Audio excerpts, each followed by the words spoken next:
everybody. Well, hello and welcome to our presentation this evening. We Can Do It, Notable Delaware County Women in World War II. I am Sara, Allison, Head of Archives, User Engagement, and Archives and Special Collections at Ball State University Libraries. I'm happy to welcome you all here this evening. For our followers on Zoom, I want to make sure that you can hear and see the slides. Okay. So our presentation this evening, along with the Q&A portion, will be recorded and made available through the Ball State University Library's digital media repository. There will be a question and answer session at the end of the presentation. So if our followers on Zoom would like to ask a question, you can use the chat box. The button to access the chat box is located in the toolbar at the bottom of your screen. When using the chat box, please make sure that the to field is labeled to everyone. This way, all participants can see the question, and we will also read the question to our viewers in the room here with us in person as well. So let's go ahead and do some introductions. Like I said, I'm Sara, Allison, Head of Archives User Engagement at Ball State University Libraries, Archives and Special Collections. And this evening, we'll be hearing from Melissa Gentry, who is the Supervisor of the GIS Research and Map Collection at Ball State University Libraries, Karen Good, the Ancestor Hunters Chair and member of the Delaware County Historical Society, Sara McKinley, who is the local history and genealogy supervisor of Muncie Public Library and the manager of the Carnegie Library, and Karen Vincent, who is the Delaware County historian and the co-president of the Delaware County Historical Society. Let's give them a round of applause. Yay! So in celebration of National Women's History Month, which is an annually declared month that highlights the contributions of women to events in history, our panel tonight will feature stories of notable Delaware County women who experienced World War II. Stories will highlight the lives of women in the military and civilians on the home front.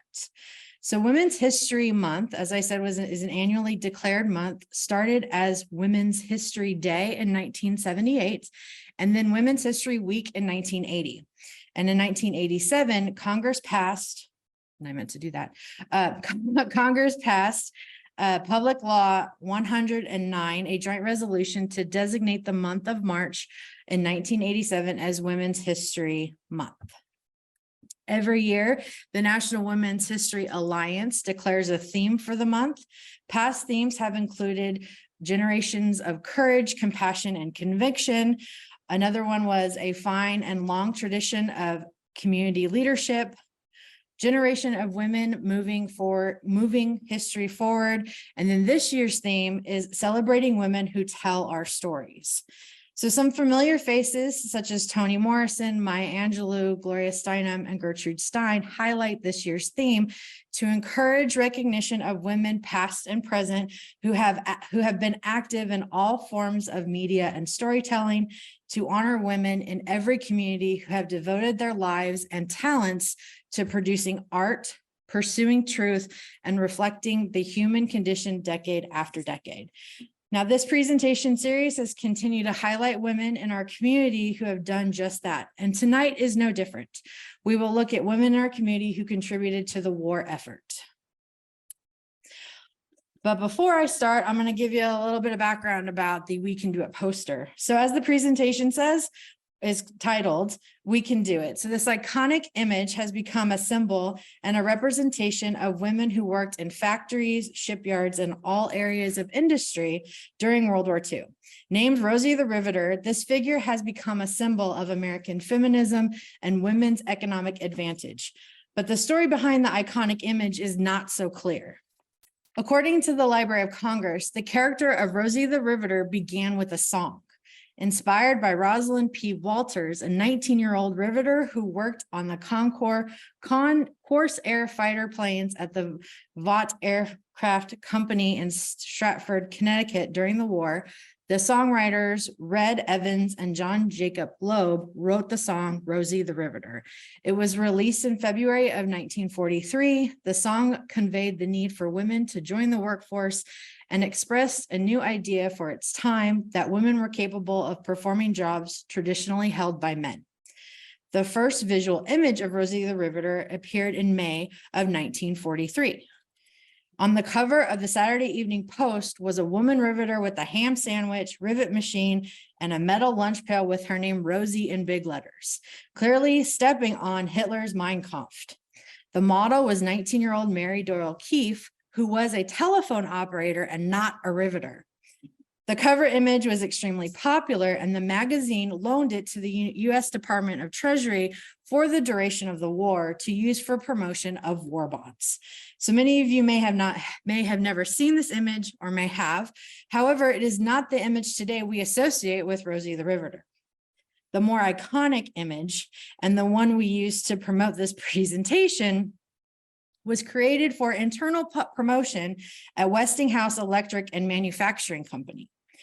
Currently housed at the Smithsonian's National Museum of American History, the We Can Do It poster was made by the artist J. Howard Miller circa 1942.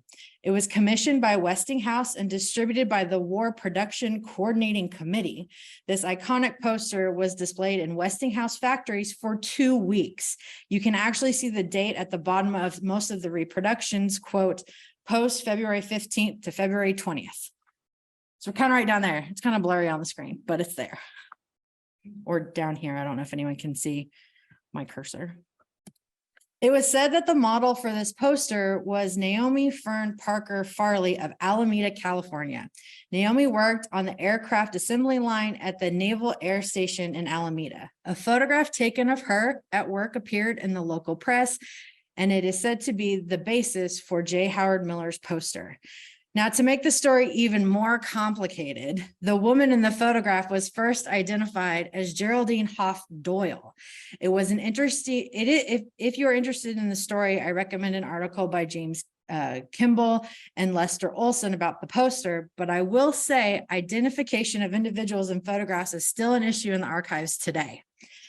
Miller's poster was not widely circulated during the war, and again, according to the Library of Congress, there was no evidence suggesting that it was even seen outside the Westinghouse factory floor. It wasn't until 1982 when the image was reproduced for an article in the Washington Post titled "Poster Art for Patriotism's Sake" did this iconic image reach the masses.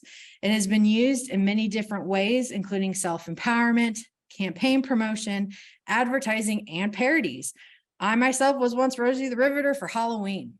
This image has become the modern representation and advocate for women's rights in the workforce and a symbol of women who joined the workforce during World War II. So before we move on to our presenters, I thought we would start with the first iteration of Rosie the Riveter. So as I move us back to sharing our PowerPoint again, Sara McKinley is our next presenter. Here we go. So I'll be talking about an item that's in our special collections here at Carnegie Library, which is a collection of 4 volumes of scrapbooks compiled by the Civilian Defense Council of Delaware County. The council was formed in 1941, and its director was former Lincoln School principal Webb Hunt, for who the old Webb Hunt branch of the library was named, and whose name carries on today as part of the Mering Hunt Library. Mayor Wilson stated about the Civilian Defense Council that whenever a national emergency rises, our people present a united front to protect our government and liberty, and this generation faces the greatest emergency in our history. The scrapbooks contain newspaper articles spanning 1941 to 45 and cover the activities sponsored by the council throughout the war. There are dozens of articles that highlight women's contributions during the war, and I wanted to highlight a few of those here. So the first topic is about the need for day nurseries during the war. Mothers who either wanted to or needed to be able to leave the home to work in the factories or do their part by joining the Red Cross or other wartime organizations needed someone to watch the children while the men were away. There was a national campaign started in 1942 in the US to recruit volunteer workers to care for the children. In Muncie, 3 temporary day nurseries were set up through a federal program that provided for care of children below kindergarten age, and the nurseries operated from 6 a.m. to 6 p.m. The 3 here were located at Wilson Junior High, McKinley Elementary, and the Recreation Center of the Munciana Homes. Wilson School's Child Care Center actually opened in the music room on the 1st floor. Speaking of women working in the factories, I thought this article was interesting as it talked about the various debates going on about women joining the industrial workforce. The article begins, quote, "Will American women profit or lose from their increased employment in wartime industry?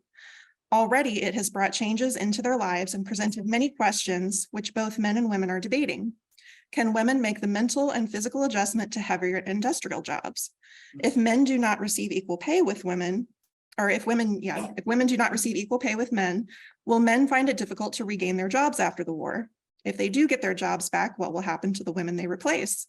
Will women industrial workers face difficult economic and psychological adjustments after the war? And if so, how will they meet them?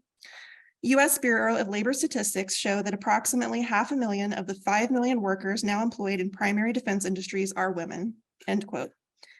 It goes on to talk about how physically taxing it is on the women to not only do the heavy lifting at the factories, but also have increased home duties, and suggested that women would be unable to maintain their health and their beauty. However, many women believe that these difficulties would strengthen women rather than defeat them. The work would make them healthier, more independent, and better at budgeting time, which would allow them to accomplish more. Mrs. Sydney Hillman, Educational Director of the Laundry Workers Joint Board of the Amalgamated Clothing Workers of America, long title, shown on the far right, said, quote, "Women are needed to win this war, so regardless of whether they face difficulties afterward, they will have to do their bit. But I believe that many will benefit from the tremendous part they are playing in this war. They are becoming more conscious of world affairs. As a result, they may be better informed and have increased knowledge of how to better their communities. They should become finer, stronger persons, all of which means advancement," end quote. Another theme I found in the scrapbooks was the work being done by groups like the Girl Scouts. Girl Scouts were prepared to act as messengers in case of air raids in conjunction with the preparations made by the Office of Civilian Defense. The girls on the left were a group of Muncie Girl Scouts who had completed their course of training in assisting efforts in defense on the home front. Their training included dividing the city into sections so that each girl was responsible for carrying out their emergency duties in their section, being able to identify any downtown building by street, being able to build an outdoor fire under adverse weather conditions, to prepare food ample enough for a specialized group, to know first aid and how to identify all gases, to pack emergency supplies for their family, and so on. The photo on the right shows 2 Girl Scouts working on the important wartime service of mapping little used back roads for use in emergencies. Delaware County had notable women who served as guest speakers during the war. Pictured here is Mrs. George W. Jaqua of Winchester, who was born Evelyn Hagman in Muncie. She was the only woman member of the Advisory Council of the State Defense Council and chairman of the War Service Committee for the Indiana Federation of Clubs. She was invited to speak about civilian defense several times in Muncie at mass meetings of women who gathered at the YWCA during the war, and she became a speaker in great demand worldwide. Wartime cooking was also an important topic for women. Miss Dahey Barnett from Massachusetts, shown on the left, conducted a wartime homemakers cooking school at the Central High School auditorium. Many housewives attended special food classes during the war to adjust their cooking to meet nutritional needs under the food supply changes brought on by the war. The women shown at right were from a Red Cross nutrition class held at Muncie Central. Collecting scrap metal was also a wartime effort that women assisted with. Although they didn't help with the heavy lifting in the story pictured on the left, Rita Carter, deputy of the treasurer's office, and Mary Ellen Sipe, deputy in the county assessor's office, posed in front of an old 2-ton safe that was removed from the courthouse for scrap metal collection. On the right is Mrs. Eugene Rowe, a war mother preparing tin cans for salvage on her back porch. She collected cans from neighbors and after just a few weeks had prepared 158 pounds or 686 cans. Women provided volunteer service at the hospitals. On the left are 2 members of the 2nd Volunteer Nurses Aid class, which trained at Ball Hospital to help patients there. Miss Isadora Deach, pictured below them, was the nursing instructor for the Ball Memorial Training School for Nurses and the Nurses Aid classes. Young women and high school students also assisted with clerical work by taking courses through the Junior Red Cross and becoming part of the Staff Assistance Corps. They filed and typed records and answered phones during office staff shortages. Something we don't always think about, but the offices needed people too. Women were also involved in media during the war. On the left are the players of the Nautical Narratives programs broadcast on WLBC. which was a public service of the Navy Recruiting Office of Indiana. Mrs. Charlotte Sokol on the left, wearing the hat, was the director of the radio performances. Muncie was also featured in a newsreel film series called March of Time and the 1942 wartime segment Mr. and Mrs. America on the Home Front. The film crew was in Muncie for 10 days, and there was a screening of the film at the Rivoli Theater. While the film was not exclusively about Muncie, the editors recognized that Americans had accepted Muncie as the typical American city. And so they took advantage of this for a major portion of their story. They showed scenes of the Muncie Trade School, the day nursery, Central High School, civilian pilot training at Muncie Airport, nurses' aid at Bell Hospital, women doing wartime sewing at the Red Cross, the Girl Scouts selling defense stamps, the Boy Scouts assisting with scrap metal drives, officers planning the United War Fund drive, and more. And I haven't been able to find an actual video of this film, but I did find a transcript of the audio if you look online for March of Time and Mr. and Mrs. America. Sorry, I just skipped some slides here. There we go. And finally, we have newspaper coverage of women in the military. Even though much of the coverage in the scrapbooks are about civilian women, since it was compiled by the Civilian Defense Council, many Delaware County women served in the military. Pictured here is Lieutenant June Mole, who is the Intelligence and Public Relations Officer of Muncie Squadron 525-1, Indiana Wing Civil Air Patrol. Karen Vincent will be talking to us a bit more about women in the military later in the presentation. But for now, I'm going to turn things over to Karen Good. And Karen would like me to play a short video clip. So I am going to switch over here for just 1 second. So you can't guess what I'm going to talk about tonight, can you? No, I'm going to be talking about an organization called Bundles for Britain. And of course, you were just watching a slide from that for an advertisement on it and learned a little bit about it. The organization was actually established by Mrs. Winston Churchill to help the countries in Europe discover that were destroyed by the war. Bundles for Britain then was the first U.S. National Committee for Britain, and it was started in New York in 1940 and grew to over 700 other committees. Bundles for Britain patterned their program then after the English group that had been established in Britain. The women here in Muncie joined in, and they joined the cause the first part of February 1941. Leaders of the movement were Mrs. Fred Margaret Ball Petty, who was the chairman, Mrs. Thomas E. Bracken, vice chairman, Mrs. Foster, secretary, and Douglas E. Wendell, treasurer. The Muncie committee decided to limit themselves to collecting used clothing, sewing children's clothes, and knitting the various warm garments needed by the Navy and the Air Force. A bundle for every bomb was the slogan for the Muncie chapter of the Bundles for Britain committee. The official headquarters was originally on the mezzanine floor at Ball Stores. And Ball Stores also offered yarn for knitting that could be purchased at cost, as well as free patterns for knitting for all the standard garments that were going to be needed for the Air Force. This photo shows one of the first bundles of used clothes sent to New York headquarters by the Muncie branch of the Bundles for Britain Incorporated.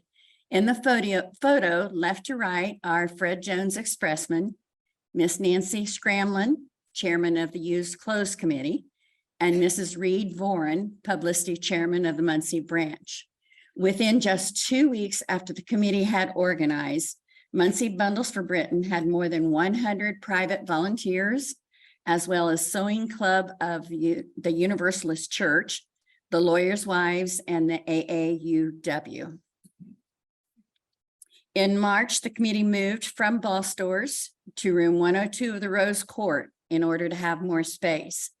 At the Rose Court, they offered a room with a sewing machine, work tables, and chairs so that organizations could come and make the needed items. They also set up a display of items that they were making to send. The display included aviators' helmets, socks, mittens, dresses, and a long neck covering helmets with holes for ears. the King's Daughters, the Psi Iota Psi, the Presbyterian Flower Mission, the Tri Kappa sorority, all purchased yarn and materials for the dresses and the layettes, and the Girl Scouts knitted squares for Afghans. A group of girls from Yorktown even wrote the committee to see if there was anything they could do to help. Donations also started coming in. And the donations ranged anywhere from a penny up.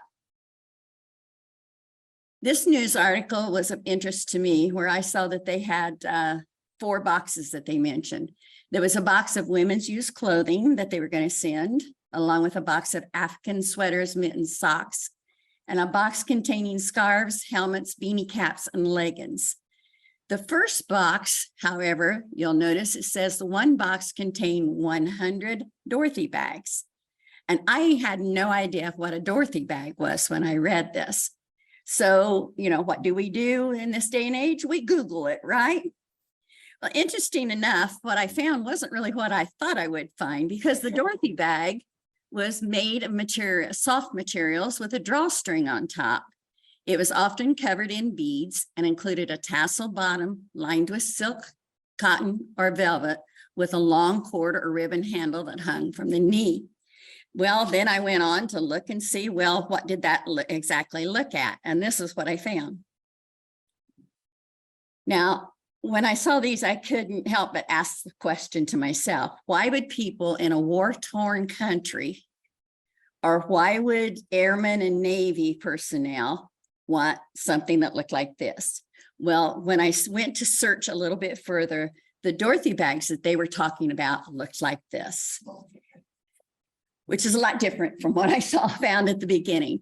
And these Dorothy bags were really useful for the soldiers because they could, if you'll notice, they've got a little drawstring at the top, so they could put their items in it in the hospital. And then the bag could be hooked onto their beds, and they could go ahead and have their personal belongings kept safely there at their beds. So these were what was being made. And interesting enough, they were also made in World War I, which I found this one in World War I. I just thought I would add it on since it is a Dorothy bag. But you notice the little square items. Those were biscuits. And on it, it says, this is my feed when I was a prisoner. So these were actually what our prisoner of wars were eating to try to stay alive during World War I. So along with making items and collecting used clothing, the women also purchased items. In order to fund the items they needed to purchase, they needed to collect things to sell or to go towards a war effort. One of the things that they collected was tin foil, and then they sold the tin foil to the factories. They also sponsored dinners and had many fundraisers. Now, as the United States entered the war, December 11th, 1941, the National Bundles for Britain organization created what they called Bundles for Blue Jackets, which provided items for comfort and necessities for the men of the United States Navy and the American Merchant Marine. By the middle of December 1941, the Muncie chapter of Bundles for Blue Jackets became part of that national organization. Mrs. Fred Petty was designated as chairman of the Muncie chapter, so she served as the executive head for both the Bundles for Blue Jackets and the Bundles for Britain. And try saying those words quickly 5 times. But the Bundles for Blue Jackets invited women across the area to knit woolen garments, such as sweaters, watch caps, scarves, and gloves in accordance with specifications furnished by the United States Navy Department. In appreciation for the aid of the many letters of thanks that were written by the person usually that received the bundle. I'd like to end my presentation, however, with this letter that was one of the letters of a young British girl that she had written. She said, I have a brother in the RAF. He is only 18. And he wrote home and told us that you had sent comforts to them and how wonderful it was of you to send them. May I, as a young British girl, say thank you on behalf of my brother. I cannot find words enough to express my deepest gratitude. I pray to God the horrors of the war may never come to your country. Those who are being killed in Britain are not dying in vain. As the world looks to England to keep the nations free, we will, with your help, not let them down. You know, I expect, how strong the spirit of the people here is. It is you, the people of America, who are helping to keep up this spirit. May I thank you again and for what you are doing, and may God bless you. And at this time, Melissa Gentry will come and talk about the COADs, a call to duty. Hello, I'm gonna talk to you tonight about what was going on during World War II at Ball State, on the Ball State campus. So the college was basically transformed into a school largely for women, with the men mostly confined to the Army and Navy cadets and special training on campus. Nearly 2,000 in total who evicted the women students from their dormitory, Lucina Hall, for about a year. When the U.S. entered the war during the school year of 1941, enrollment had remained steady at around 1,500 students, and women typically made up a little more than half of the student body. By the fall of 1942, total enrollment was less than 1,200 students, with women making up 65% of that population. And then by 1943 and 1944, the total enrollment drastically dropped, and the percentage was 85% women to 15% men. So I have this kind of bad Photoshop photo to show you, to demonstrate you. It's almost like a Where's Waldo picture to find the men in this freshman class from 1943, 1944. So over 1,000 alumni and 10 faculty served in the military during World War II. The war was a time of shared sacrifice, and the women of Ball State were a perfect example of extraordinary perseverance and teamwork. The war did provide some unprecedented opportunities for women, though. Ball State students and women from the community learned to fly thanks to military preparedness programs. The college collaborated with the Muncie Airport in the civilian pilot training program beginning before the war in 1939. In the second class of the program in 1940, one student was Muncie Central grad Olive Nagy Terhune. She was the editor of the Orient yearbook at Ball State and graduated from the campus in 1936. Olive was employed at the Muncie Airport in the operation office, and she decided this would be a great chance to learn to fly on Uncle Sam's dime. Another woman in the program, Ball State senior Mildred Veller, was completing her solo flight when a severe thunderstorm popped up and she was forced to land her plane in a cornfield near Selma. Back on campus, Charlie DeMott, she was a professor and advisor to the Ball State Daily News. She coordinated a letter writing campaign for the school's servicemen. From Ball State University, an interpretive history by Dr. Anthony Edmonds and Dr. Bruce Gilhood, quote, "These letters included comments about events on campus. It was just like getting a letter from home," Robert Linson remembered. "It was a relationship that we treasured because we intended to come back to Ball State after the war."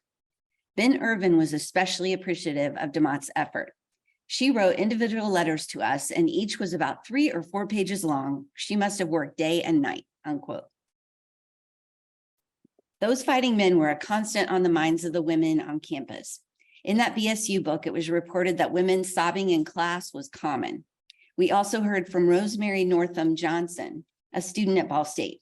She described the war years as, quote, "intense times. Feelings of separation and loss were paramount. I was with my roommate when she heard of the death of her fiance in Europe," unquote. But in spite of the emotional times, the women, both students and faculty, were ready to work for the cause. 1 month after the attack on Pearl Harbor, the student newspaper printed suggestions. Quote, "What can the girls on Ball State campus do for defense? Keep strong physically and mentally so that you can be of real help in winning this war. Develop calmness, good spirits, and a strong resolve. Walk to save gasoline and tires. Be economical. Don't waste paper and other articles vital to the national defense," unquote. Ruth Kelly was a teacher at Burris, and she offered extremely rigorous first aid classes on campus. In the fall of 1942, senior Pauline Rohauer organized a Red Cross room on the second floor of the administration building. Students worked individually or collectively knitting, sewing, and folding bandages. In November of 1943, due to the lack of men on campus, students joined forces to rake leaves on campus. After a long day and with sore muscles, the students then enjoyed a bonfire and performed a so-called snake dance to the Rivoli Theater downtown. From the Ball State Daily News, quote, led by a Ball State truck carrying the football team, the dance winded its tortuous way across streets, around trees and lampposts toward the downtown district, happily blocking traffic and providing amusement for the residents, as Ball Staters passed, emitting occasional yells for the school. Once on Walnut Street, the snake dance was transformed into a solid wall of Ball Staters. Then the group piled into the Rivoli Theater, unquote. And the leaf rake did continue as a popular annual tradition, and each year it became more festive, and it continued through the 1950s. Dance partners on campus looked very different from the pre-war years, and the junior class prom was canceled or scaled back considerably every year. Most of the student-led productions that were popular shows in the auditorium of Assembly Hall, which would be North Quad today, were canceled during the war. But the school yearbook reported, quote, after 3 2/3 years in hibernation, the class of 45 dusted off the rafters in Assembly Hall with a talent show. Another interesting form of entertainment that began in 1938 but continued during the war was the water ballet, which incorporated synchronized swimming with music and comedy skits. According to the yearbook, in the 1945 show called Internationale, quote, comedy entered the Aquaticus when 3 would-be celebrities, Hitler, Mussolini, and Tojo, burst into the show to perform some antics in keeping with their characterizations, unquote. The Naval Aviation Cadets added excitement to the night with a water polo match. Beauty regimens on campus were promoted as patriotic during the war. Rationing affected fashion by putting limits on shoes and silk stockings, so women used leg makeup to cover their legs, even drawing hosiery seams down the back. But cosmetic ingredients were also affected by rationing, so women had to make do with makeup. A plain face became more popular, but lipstick and nail color were actually considered keys to the country's morale, obviously.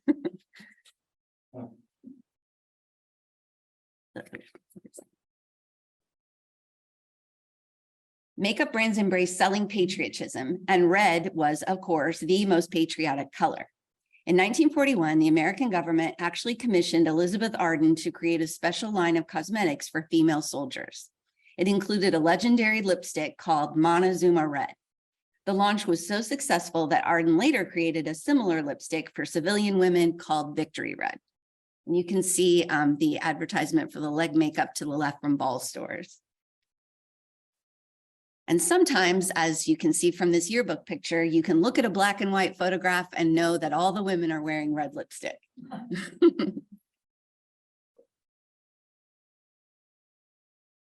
But the war also offered opportunities for leadership on campus for the women. Women were elected class president for the first time in 20 years. In 1942, June Havens was elected sophomore class president. In October of 1943, Mary Virginia Harry of Mount Summit was elected senior class president, and Viola Rowe of Gary was the vice president. And in 1944 and 1945, 3 out of the 4 class presidents were women. The yearbook and the student newspaper were predominantly staffed by women, club presidents were women, and for the first time, women were allowed to operate film projectors on campus and at Burris School. In 1943, there were only 5 men in the college band. It's another Where's Waldo picture for you to count them in. And we cannot talk about Ball State during World War II without mentioning Dr. Amelia Wood, for whom the Campus Health Center is named. Dr. Wood was the second full-time physician and director of the health center located in Ball Gym. She came to campus in 1930 and worked at Ball State for 25 years. Dr. Anthony Edmonds and Dr. Bruce Gilhood described Dr. Wood's efforts on campus during World War II in their book. Quote, in addition to overseeing the health needs of Ball State's regular student body, which numbered more than 1,000 at times, she accepted responsibility for the 2 military units stationed at Ball State, unquote. Dr. Wood worked 90-hour weeks during the war. She proudly reported that the servicemen in her care only suffered sprains and common respiratory infections. And I'll close tonight with a quote from President Lemuel Pittenger's poignant address about how Ball State Teachers College could affect change during wartime. Quote, if we are to enjoy the success we crave, we must retain a calmness in the midst of cyclonic disturbances and our sense of humor when everywhere, every nation seeks to destroy real or imagined enemies. The world's nerves are jangled. Strong, poised personalities, free of intolerance and hatred, and filled with a desire to aid the good in life, must rise to lead and save our people. Our hope is that the teaching profession may be a powerful force in bringing the world to its senses, which I think is kind of timely for today too. So next up, we have Sara McKinley, who's going to continue the discussion of a particular student at Ball State. So as you can imagine, we found so many great stories while we were researching this program that I had to share one more. So you hear from me again. This is an African-American student's view from the war. This is Doris Faulkner Stewart. And this story comes primarily from an interview with her that was conducted by a Muncie Southside High School honors student in the 1990 to 91 school year. At the time of her interview, Doris was the supervisor of fine arts for the Muncie Community Schools. The photo on the right would have been taken around the time of the interview in 1992, while the photo on the left would have been taken during the war. During the interview, she discussed her memories and experiences both as a Ball State student, as well as her perspective as an African-American person during the war. Doris Faulkner Stewart was born Doris Brazilian Day on the 29th of November, 1924 in Humboldt, Tennessee, and moved to Muncie in her youth. She attended Muncie Central High School, where she was heavily involved in school activities and was recognized for her academic accomplishments. Here you can see her in the Honors Society at Central. She had just turned 17 when World War II began. On December 8th, 1941, the day that Pearl Harbor was attacked, she was actually at the high school.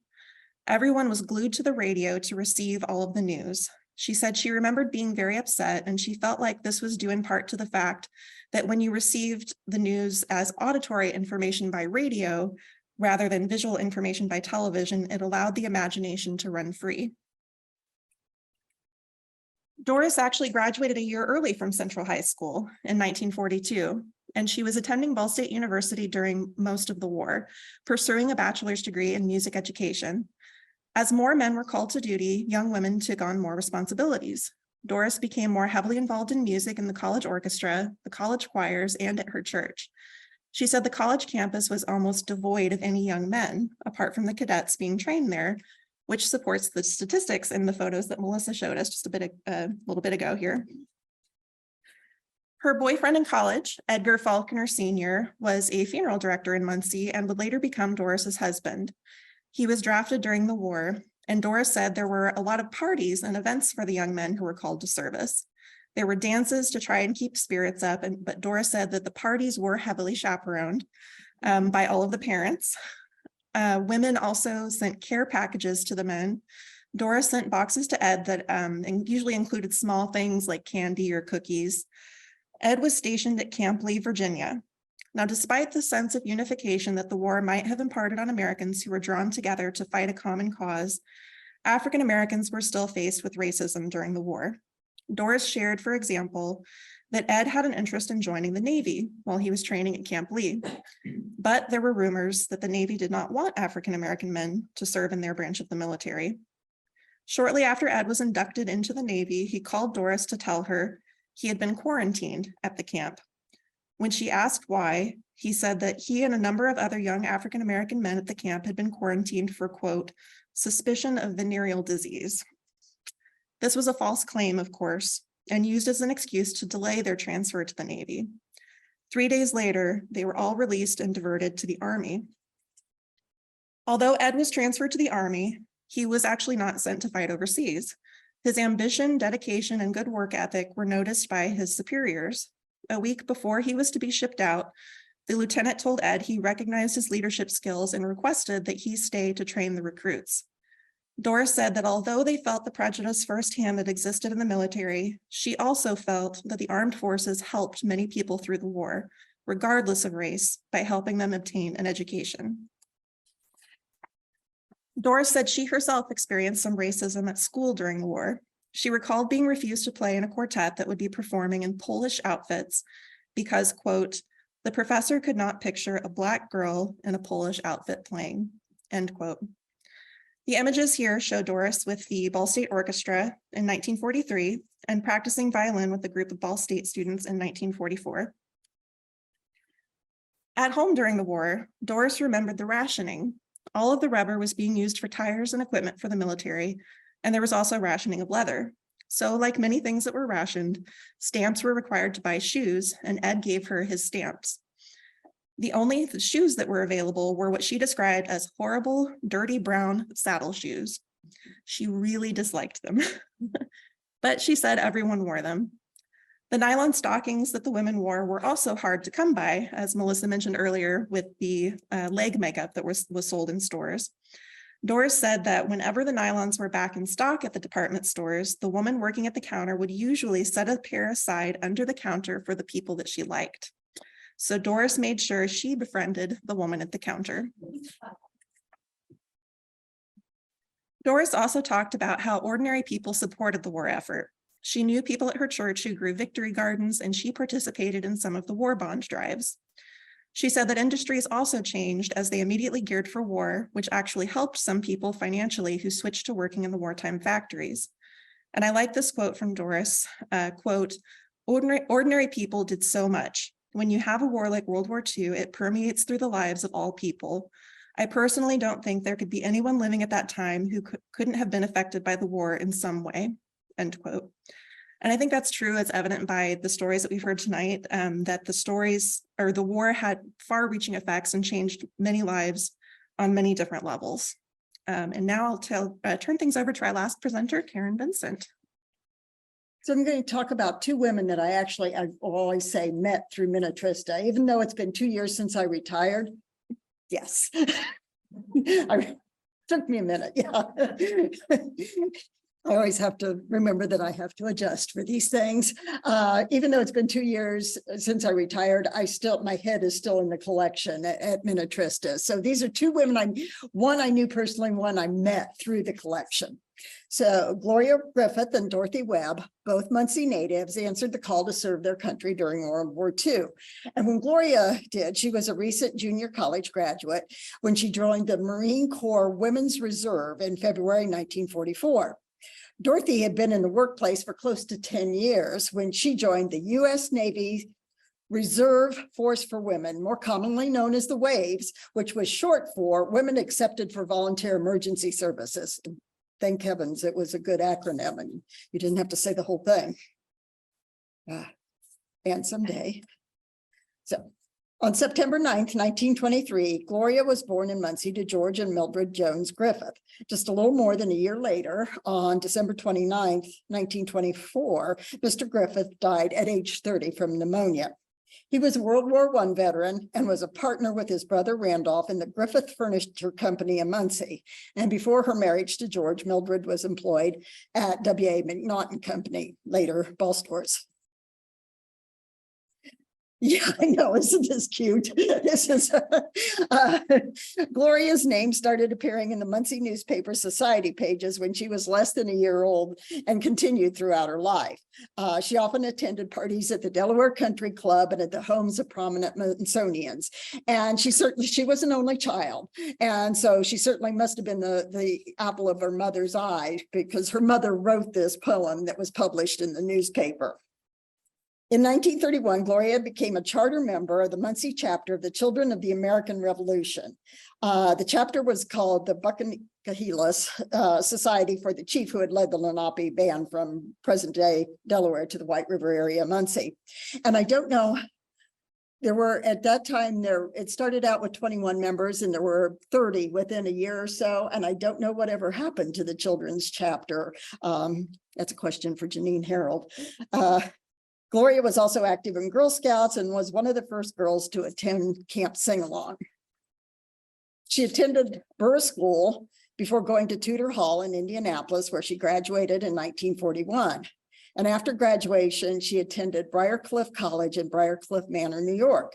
She graduated from there in 1943, returned to Muncie, and started work in the mold design department of Ball Brothers Company.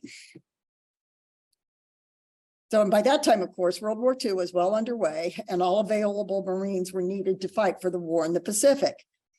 In 1943, at a dinner, the Commandant of the United States Marine Corps was asked how he felt about recruiting women into the Marine Corps. It was reported in an account of that dinner that evening that when the question was asked, a portrait of an earlier commandant crashed to the ground before the guests, causing some to think that the commandant didn't approve of women serving in the Marines. But whatever the true wishes of the Marine hierarchy was, they reluctantly decided that they had to recruit women. So on October 31st, the Secretary of the Navy authorized the Marine Corps to accept women applicants for commissions and enlistments. But just a note, I love this. This was not the first time that women were recruited into Marines. 4 months before the end of World War I, the women were recruited to serve as clerical workers. And although thousands showed up at recruitment offices, only about 300 women served as what they called Marineettes. Luckily, in World War II, they did not do that. So enlistments were officially opened for the Marine Corps Women's Reserve on February 13th, 1943. And just a few months later, on June 12th, the Women's Armed Services Integration Act was passed by Congress. And this act made the women Marines a permanent part of the Corps. Because the women were assigned to duties that would free a man to fight, the motto, "Be a Marine, free a Marine to fight," was coined. By March 1943, the first class of enlisted women began their training at the U.S. Naval Training School, and by the end of April, finished their training and reported to active duty. In the last year of the war, women Marines accounted for more than half of the personnel at Marine bases in the United States. Gloria Griffith joined the Marine Corps Women's Reserve almost exactly 1 year after it was established. In June 1944, she completed boot camp at Camp Lejeune, North Carolina, and was assigned to duty as a draftsman at Quantico, Virginia Barracks. And as a draftsman, Gloria made technical drawings of instruments and machines for the engineers. And I figured, you know, not always did the military put people in a position that actually fit with their capabilities. But Gloria's background at college was in art, and then she did work in, like I said, in the mold design unit at Ball Brothers Company. So it sounded like they actually put her in a position for which she had some ability. In April 1945, she was promoted to corporal, and like the other women in the Marine Corps Reserve, she spent her entire time of service stateside. And while stationed at Quantico, Gloria met Sergeant Ernest Musler of Bridgeport, Connecticut. He had just returned from 30 months of active duty at Guadalcanal, Guam, and New Georgia. They married November 30th, 1945, in the chapel at the Quantico Marine Base. The bride wore her uniform, and her attendant wore her uniform also. The bride carried an arrangement of red carnations that matched the trim on her uniform. After their discharge, the couple moved to Bridgeport and then eventually to Muncie, where Gloria and Ernest raised 5 children. Gloria was active in the community, including the Paul Revere chapter of the Daughters of the American Revolution and Iota Xi sorority. She died in 2002 and is buried in Beech Grove Cemetery. And in 1995, Gloria's children donated several of her uniforms and a lot of her civilian clothing to Minnetrista Heritage Collection, including the 2 pieces shown here. And on the left is her green and white seersucker summer uniform with patches on the sleeves indicating her rank as corporal. And on the right are her khaki overalls.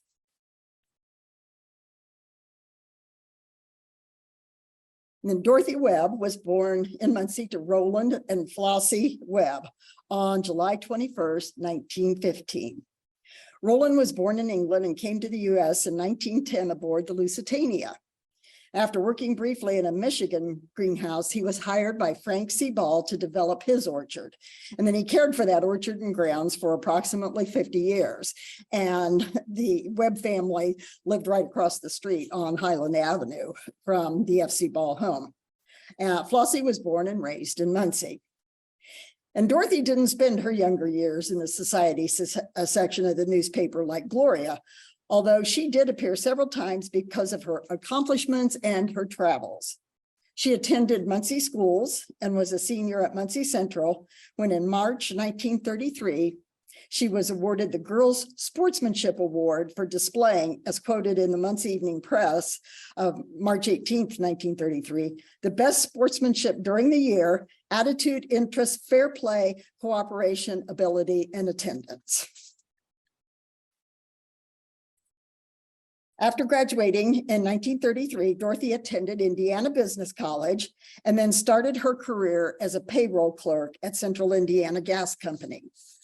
And she did take time off in June 1939 to travel to England, Scotland, and Ireland with her brother James to visit their relatives there. And even though they intended to stay for 6 months, they returned in August of that year, since World War II was ramping up in Europe. And so they came home early. And after they returned to Muncie, though, Dorothy went on the lecture circuit, sharing her adventures by giving talks to a number of organizations. When World War II began, Dorothy began to consider what she could do for her country. She was quoted in an article in the November 4th, 2011 Star Press as saying, "During World War II, I was not trying to stay home and be Rosie the Riveter. I was not interested in working in the factories or anything. I wanted to help the war effort." She did so by joining the Waves in October 1942, and she was the first woman in Muncie to join the Waves.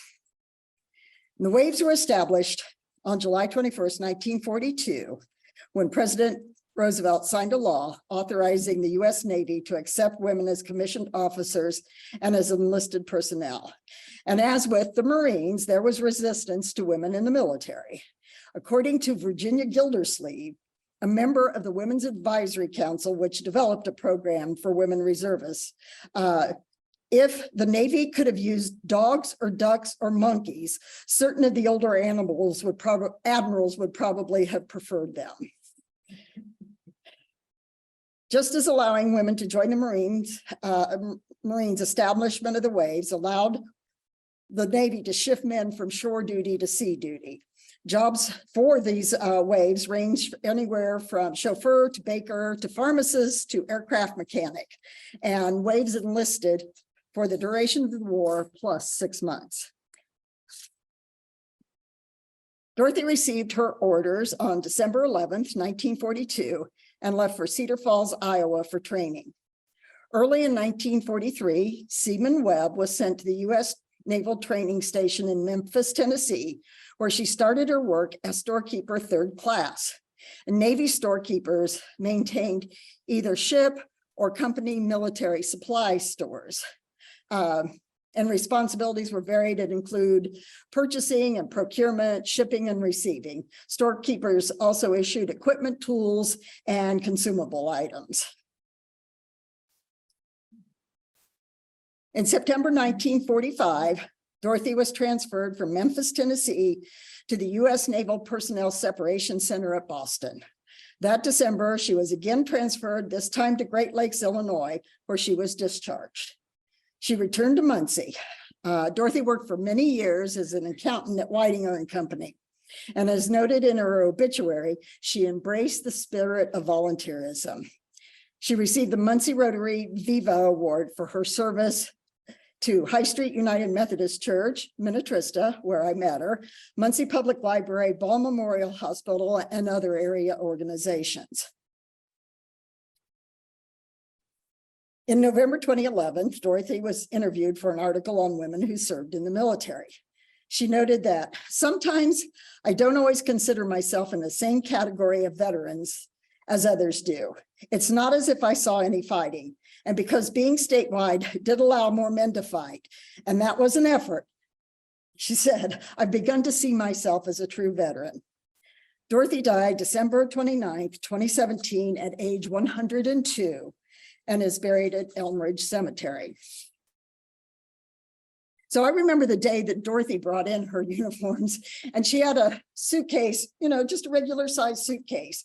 And in it, she had stuffed her summer uniforms, her winter uniforms, several handbags, her caps, all the patches. It was all smashed in there. So she brought them in 1995, and the white uniform on the left has a patch on the left sleeve with an eagle over cross keys and 2 chevrons. And the cross keys signify a storekeeper, and the chevrons indicate a petty officer 2nd class. And the other uniform is a summer gray and white striped seersucker dress with similar patch on the left sleeve. And you also see her garrison cap and 2 other storekeeper patches. And now, I had the privilege of knowing Dorothy, and probably some of you did also. She was a great lady. And I do have to share a brief personal story about her. So my mother was in the hospital on September 11th, 2001. And when I visited her the next day, Dorothy was staffing the information desk. So I stopped to chat with her. And after a few minutes, she said, kind of pulling herself up to her 90-pound, 5-foot height there, Karen, I may have to ask for my uniforms to be returned. And I asked her why. And she said that she couldn't do much to help her country, but she was willing to answer telephones or type letters or do any other kind of duty assigned. So this woman, who was in her mid-90s at the time, was willing to help her country in any way possible. So she was a great lady. We'll end here and we'll take questions. So real quick, I just Oh. want to say, the Jean Herald is on the Zoom call, and she said that Carr is still active. Oh, is it? Good. Sponsorship of the Paul Revere GAR. Good to know. I knew Janine would know. Go ahead and take questions if anybody has any, or if anybody has any questions in the chat, we'd be happy to answer those as well. I got 2. Sure. Karen came prepared with 2 questions. What is for Karen? Why were they called Dorothy bags?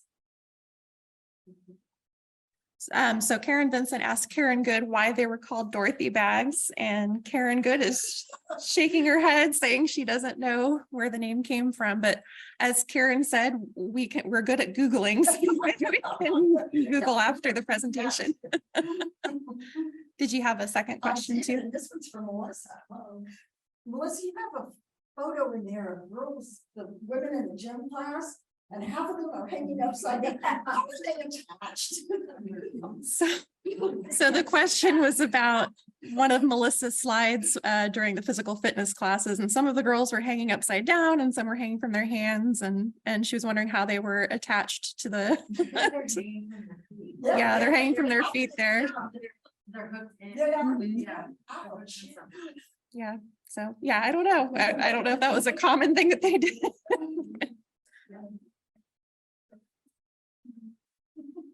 Actually, I could probably go back to that slide too.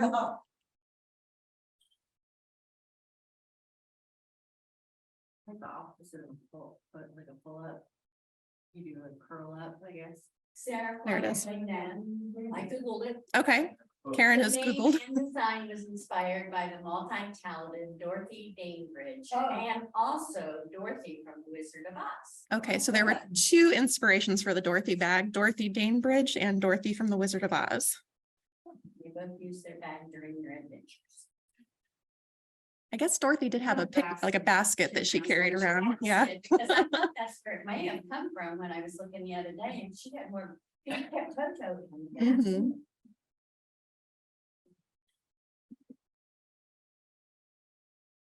Any more questions from the chat? Yeah, they're hooked by their feet, they're like ankle something on their Mhm. feet. See it, they curl up. Were there any other questions from the chat room? Oh, no. Okay.